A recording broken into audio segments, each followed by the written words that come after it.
I want to try to bring you back by postulating that it is entirely possible that at this particular moment in time, there is no place on the face of the entire earth where there is a higher number of noble, committed, creative, caring, and good kind of crazy people assembled in any one meeting room. I'm honored, really, to be in the presence of so many change agents here in Georgia and across the United States. Although the neighborhoods that you and I work in they might look a little different, we ultimately, I think, share the same objectives. We want to improve access to education and employment for people in Georgia, just as I try to do for people in the different parts of war-torn Africa where I work. We want to help resolve disputes peacefully. We want to help provide people opportunities to put a roof over their heads and to support their families. We want kids to grow up in an environment that's free of violence. Whether we're here in Atlanta or halfway around in the world in Africa, people like you and me really have our work cut out for us. And I think ultimately the success we have in growing opportunities in Georgia or resolving conflicts in Africa are rooted in the same phenomenon. That's changing the policies and changing the structures that support inequalities, that support conflict. And the way we do that, I've found, in the years that I've worked now on these issues, is that we have to raise our voices in unison. We have to organize into interest groups that support social change.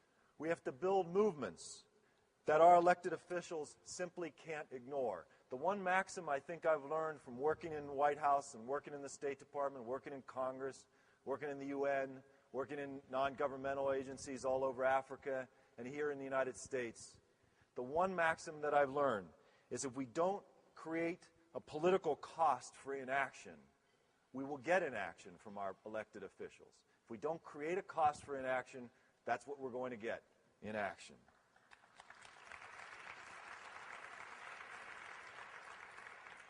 Now, I'm pretty big on the global-local thing, the interconnectedness of Atlanta and Afghanistan.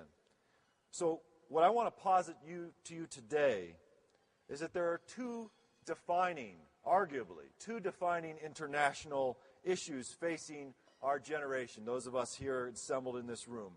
One of them eats up the headlines, the resources, the leverage, and attention every day.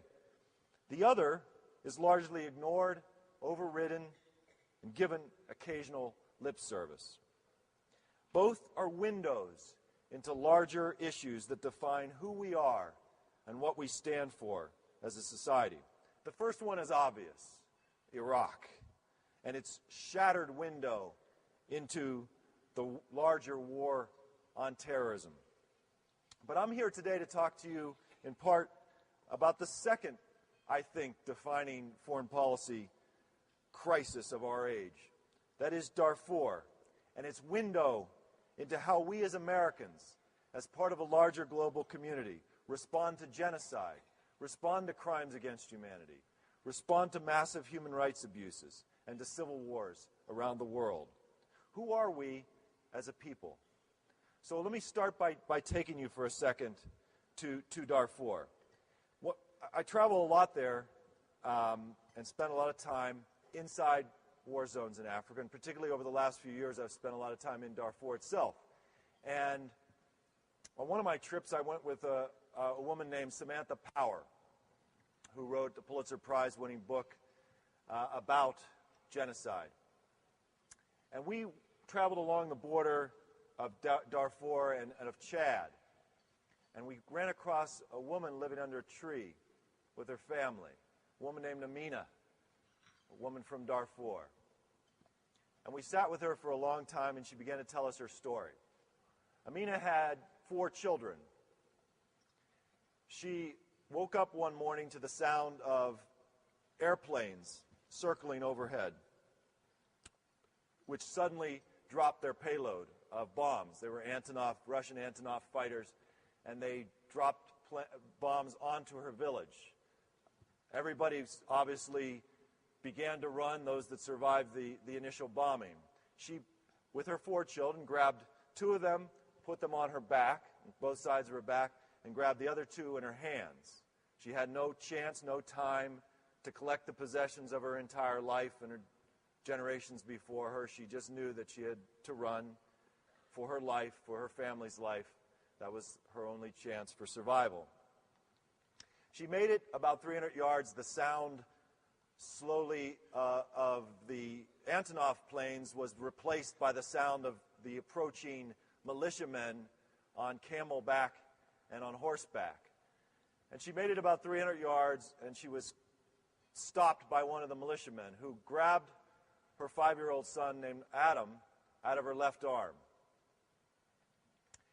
And Adam was taken by the militiaman and thrown into one of the huts nearby that was on fire.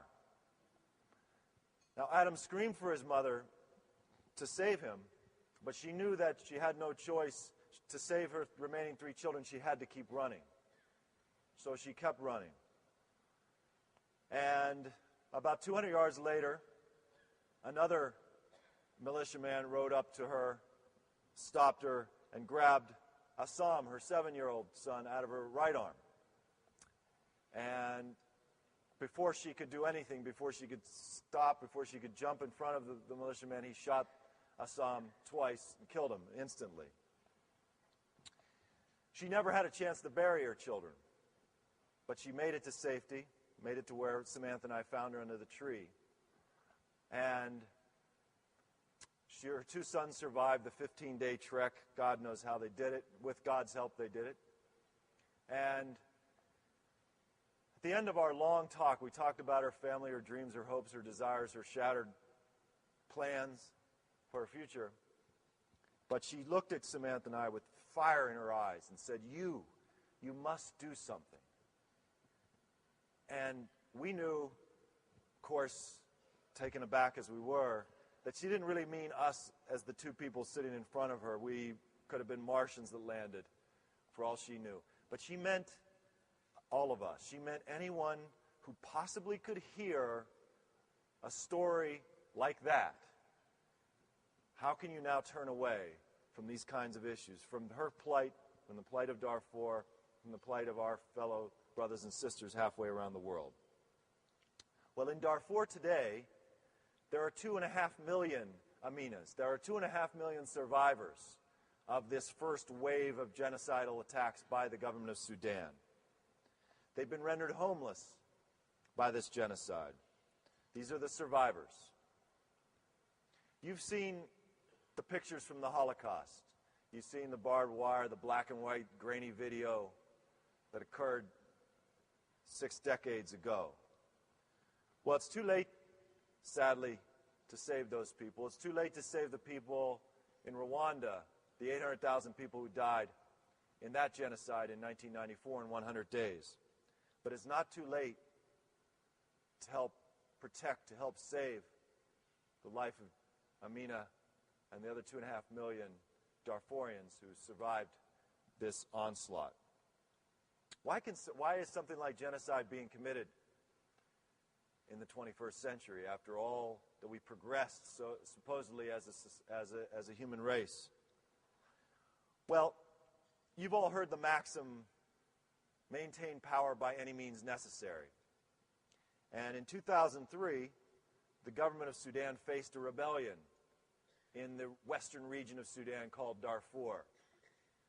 And when they realized that they couldn't trust their regular army to put down the rebellion, because many of the people in the army, many of the troops in the army were from Darfur itself, and they thought, we can't be sure that they won't just switch sides, they decided to subcontract the war, that they would fight against the rebels. They would subcontract the war to Darfur's version of the Ku Klux Klan, which is called the Janjaweed militias. Any of you have heard about Darfur and heard about what's happening there probably heard the word Janjaweed.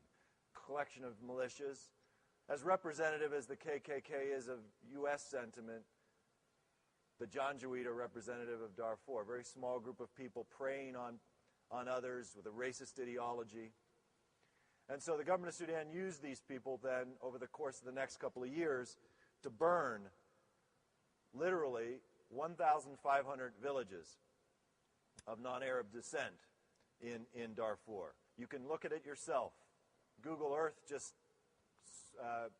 struck a partnership with the Holocaust Museum in Washington so that you can actually go into your computer, go into Google Earth, type in Darfur, and you can see those villages, first from satellite view, the checkerboard of destroyed villages, and then you can go down to the local level and see it, and you can interact with some of the stories of people who have survived, like Amina. I started with working and dealing with wars in Africa over 20 years ago. I saw a video like what you might see now today about Darfur. I saw a video of what was happening in Ethiopia at the time. Many of you remember We Are the World and Live Aid and all the rest of that. The pictures that precipitated that outburst of interest on the part of Americans, on the part of Europeans, about what was happening in Ethiopia drove me to, with what little money I had at the time, as a 20-year-old kid, to buy a one-way ticket to Africa to try to understand why these kinds of things happen. I've learned a lot in that last almost quarter century. And the most important lesson probably that I've learned in living and working in these war zones in Africa and then coming back and having the honor to work for President Clinton and the last administration and doing the kind of work that I do, the lesson that I learned is that there are solutions, is that there is hope, is that the capacity for transformation in Africa and in places around the world is almost limitless. And I think you probably know this from your work every day here in this state of Georgia. But let's stay on the theme for a second about Africa. There's been 4 movies over the course of the last couple of years that might give us a sense, that probably provide Americans, many Americans, with their only interaction, their only picture of what's really going on in Africa.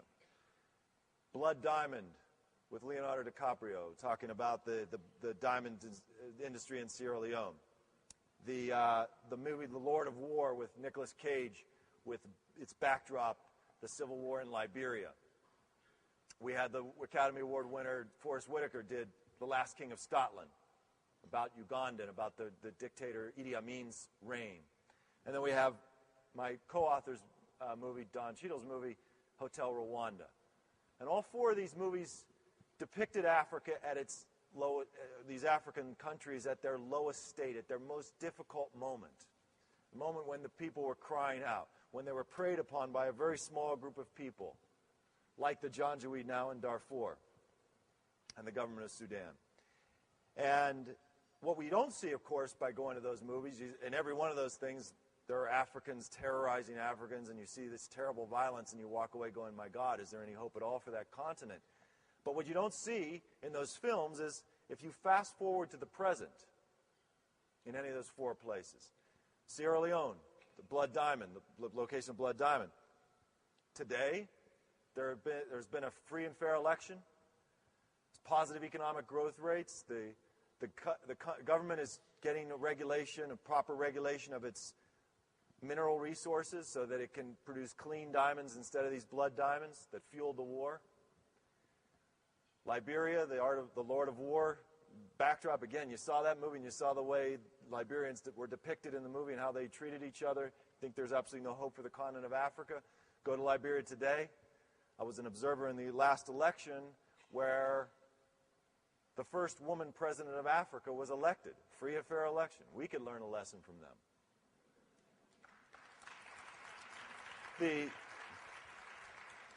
The most extraordinary film, Last King of Scotland with Forrest Whitaker, focused on that moment in Uganda's history when Idi Amin was there for 5 years, terrorizing, killing the people in the central part of the country called the Luwero Triangle. I was just there last month. And the government now, fast forward to the present, is investing heavily in education and opportunities so the kids in elementary and secondary school can go for free all the way, and now they're promoting and building up post-secondary education opportunities. It's an incredible situation. To see that movie and then to go to the place where it took place, it's just a remarkable transformation. And then the biggest story of all, 14 years after the genocide in Rwanda, I was also there last month as well, and it's a country that is investing its entire fiber into reconciliation, into trying to find a way forward after, again, that moment, that low point, where a few people manipulated people into killing their neighbors in using fear as their tactic, just as the government of Sudan uses the Janjaweed and fear mongering to get them to do their dirty, ugly deeds. But Rwanda today is one of the fastest growing economies in Africa. The president of Rwanda has been brought over to the United States by corporations and by churches to do lectures and seminars on how people can get along in difficult situations. Africa has so much to teach us. Our vision of Africa and this moment of need at Darfur now, where people are being killed and villages are being burned, and people like Amina are suffering the most horrible depredations that our consciences can possibly imagine.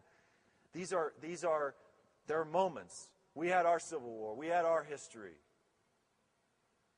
Europe. Oh my God, I just went to Berlin, and I went to the Museum of 1,000 Years of European History. The most horrific things have happened in Europe. Darfur is at its moment of need. Liberia was at its moment of need. Sierra Leone. It will come out of it. The question is, how fast? How many people have to die before we take note and say, well, this matters to us as fellow human beings. Let's invest in solutions. As I said before, that's the only thing I've learned, if anything, in the last 25 years, is there are solutions in every situation. And that's the extraordinary thing. Africa, to me, after 25 years, people say, oh, man, how can you possibly live through this stuff, and you must be just terribly depressing, blah, blah, blah. I'm the most optimistic person you'll ever find. Africa is a continent of hope. And I wonder how many of you feel, working with kids here, working with families here in Georgia, feel the same way, that, the typical rendition of poor people and people who need this, need that, and the stories that you get energy from, and you see the possibilities for transformation when we reach out our hand in partnership, not charity, partnership, and help and protect and support people at their moment of need. That's where Darfur is now. That's why Don and I wrote the book, is we wanted to demonstrate, here are the things that can be done. Here's the role of the United States government as the most powerful nation in the world. We don't need to send a massive army to Darfur and invade the country. We don't need to send billions of dollars. We just need to take a leading role diplomatically. There are things that we could do today that could bring the genocide to an end in Darfur.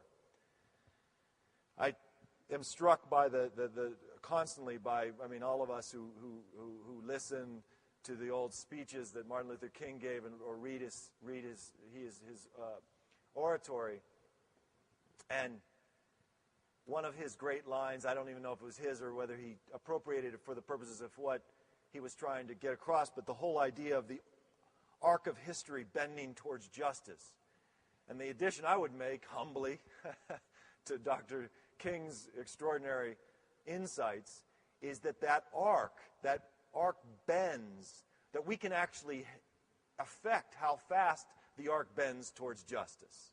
That in fact, when we organize for our purposes, for our issues, for the things that matter to us. Me, I've spent my life working on civil conflicts and war zones and genocide in Africa, but I also work in Big Brother, Big Sisters Association of America, and work in local communities where I live in D.C. and did in Philadelphia. And I know when people organize, when they get politically active, when they work the system, when there is a cost for inaction, when politicians worry that if they don't respond to the education crisis in the United States, in the state of Georgia, in the city of Atlanta, when they don't respond to genocide halfway around the world in Darfur, when that moment occurs, when Karl Rove goes into President Bush's office and says, sorry, Mr. President, we actually have to do something now. When that happens, that's when we've succeeded. So it's really up to us in this room. We talk about the media, the politicians, the government, la, la, la. It's us. It's supply and demand. Are we going to take it into our hands? Or are we going to worry and moan and bemoan the fact that that government or that media doesn't do anything about it? Do you think that when a politician hears from 300 constituents, when they get a series of emails, when they get letters, when a group, subgroup, any one of these tables goes into their office and meets with the member when they're home on home leave, or whatever you call it, when they come back to the district, and you tell them, this matters to us. And you bring the churches, you bring the synagogues, you bring the different groups that represent voting blocks, and you create partnerships and you create coalitions, and you go and say, this matters to us. You think they're going to ignore that? This is what they're hired to do.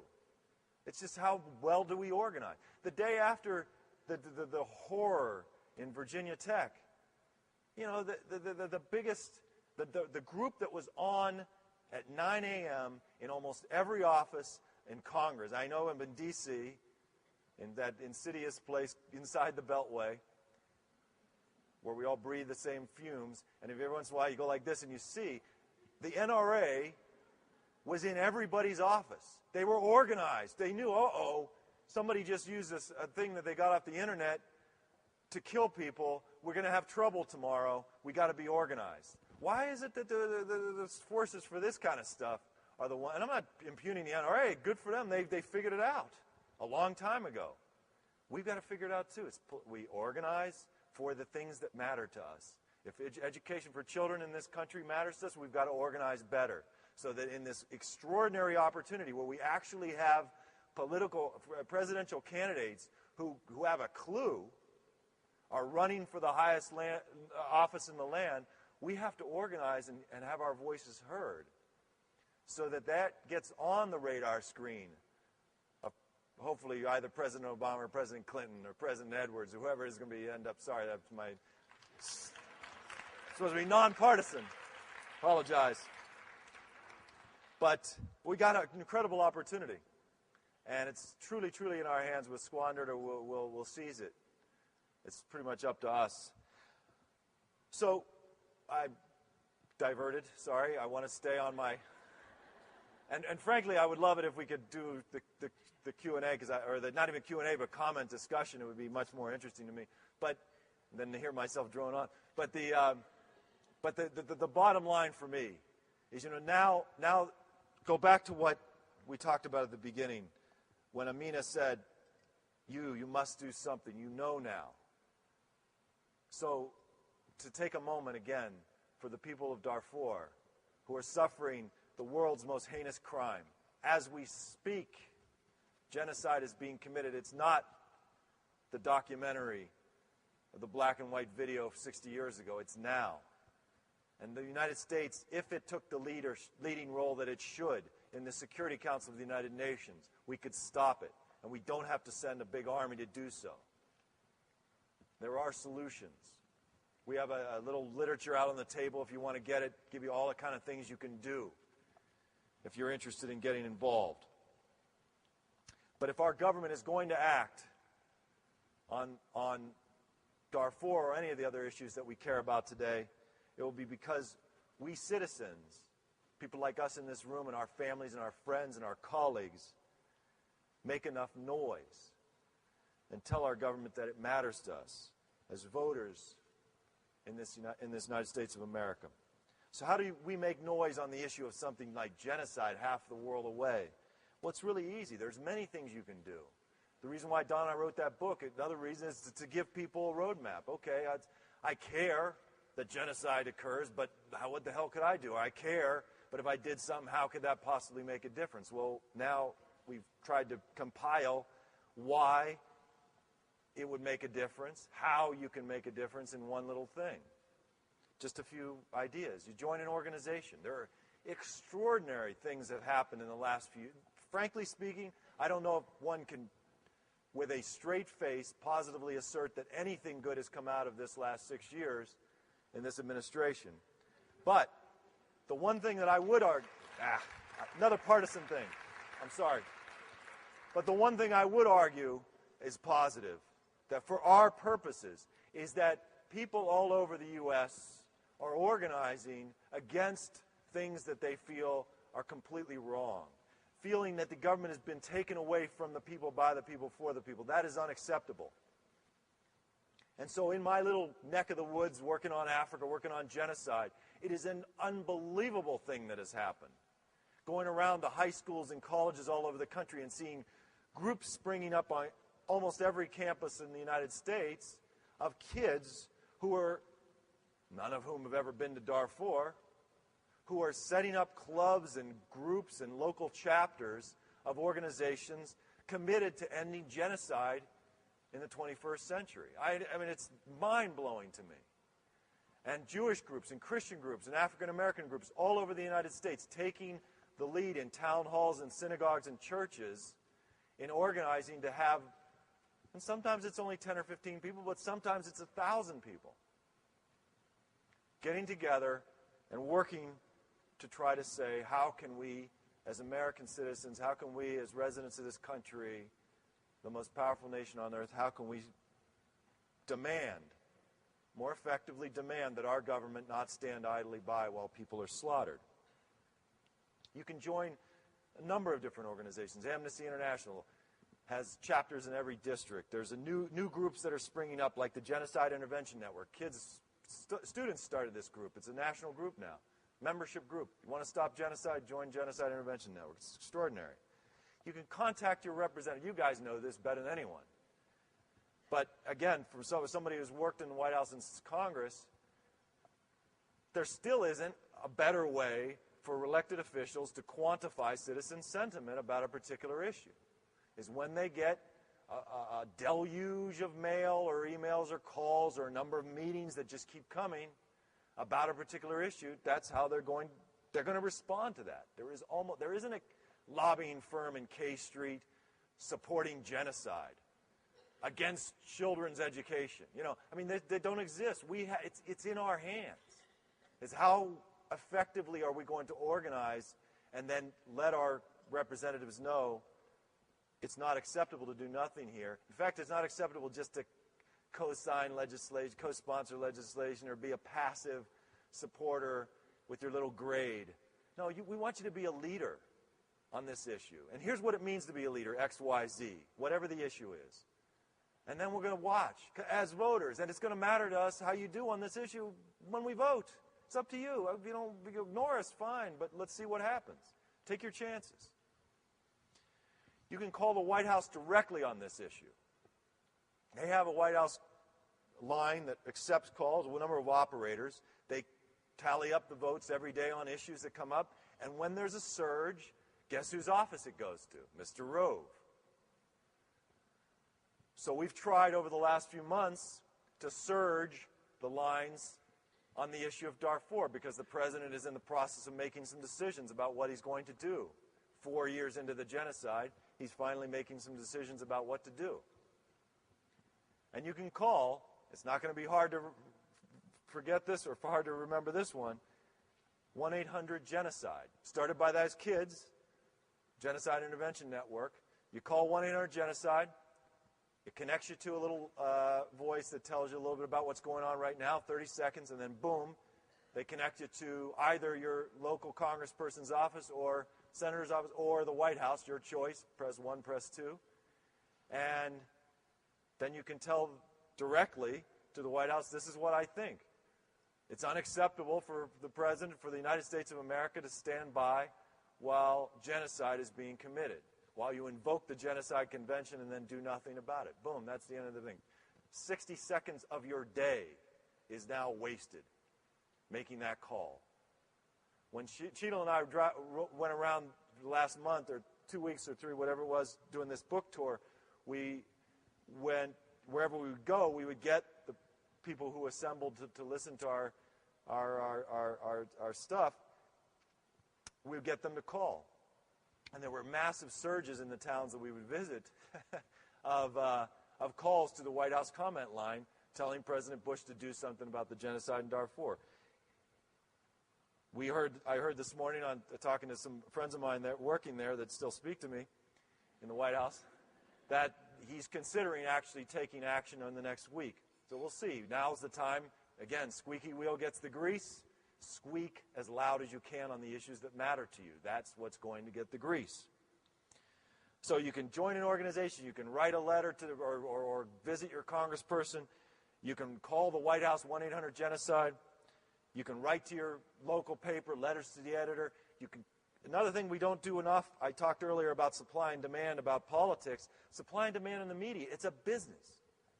These guys cover what they believe the public is interested in. And if they don't think anybody cares about genocide, but they care about the girl with her haircut, what's her name? Brittany, they're going to cover that. That's it. It's just very, very simple. And I've found in the last years of working on this stuff that there are like so many people in media who care about these issues, who want to cover them, and in fact went into this work because they're crusaders. They want to do something about issues, about injustice. They want to expose. They want to get it out there. But the numbers crunchers above them are like, don't think people are interested. The only way we're going to demonstrate, just like for a politician who doesn't want to stand up and stiffen the backbone and take a stand on a particular issue, if they were armed with letters and calls by people like us saying, you know what, it actually does matter to us that the 21st century's first genocide gets covered every once in a while. So you can call your local ABC, NBC, CBS affiliate. Call, if you're feeling rambunctious, Fox. And tell them. This matters to Hannity and Combs had me and Don on the other day. It was ridiculous. I would posit to you that it would take no more than 10 minutes of your time per week for you, any one of you in this room who chooses to become an active participant in the movement to end genocide, Darfur, and beyond. Because if we end it there, because if there's a cost imposed on those that are committing genocide this time, those that will consider it next time will think twice. And the more we build a track record that we're standing up for people's rights anywhere and everywhere, the more time and more concern would-be human rights abusers will have in the future about whether or not they ought to go down this road of destroying people's lives and livelihoods. So this is the punchline. If you make enough noise, if you squeak loud enough, you can become part of a movement all over the United States of America that can end the 21st century's first genocide. I don't know what else could be a more noble effort, initiative, than that. So I hope that if you can get some of the materials afterwards, think about it a little bit, and keep working on the issues that you're working on in the communities that you're working on, but we are linked globally. What happens halfway around the world happens to us. I learned that from my listening to Martin Luther King. I learned that from being in refugee camps where people living under trees or in tents, as far as you can see, completely and totally dependent on the little bits of food aid that they get because Americans give to organizations like CARE, like Catholic Relief Services, like World Vision, like Save the Children. We keep these people alive. We need to do more than keep these people alive. We need to address the causes so that they have the opportunities we have. And it's in our hands. That's the only thing I've got to tell you. It's in our hands as to whether or not this genocide is brought to an end. And I hope that we all can make the right choice. And thanks so much for letting me come today and talk to you for a little while. Thanks.